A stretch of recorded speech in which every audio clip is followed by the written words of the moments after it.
Good morning, sir. I am Jennifer Goleng, 34 years old. I'm a single parent. I have two children, 6 years old girls and 11 years old girls. I'm a college level.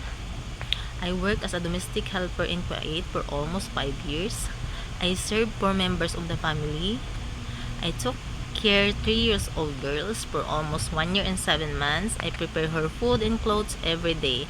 After that, I moved to my madam father's house to take care adults 50 years old.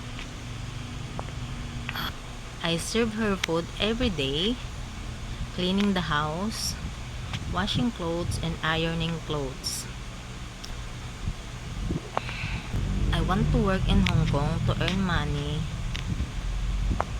to support my children's need and for the future.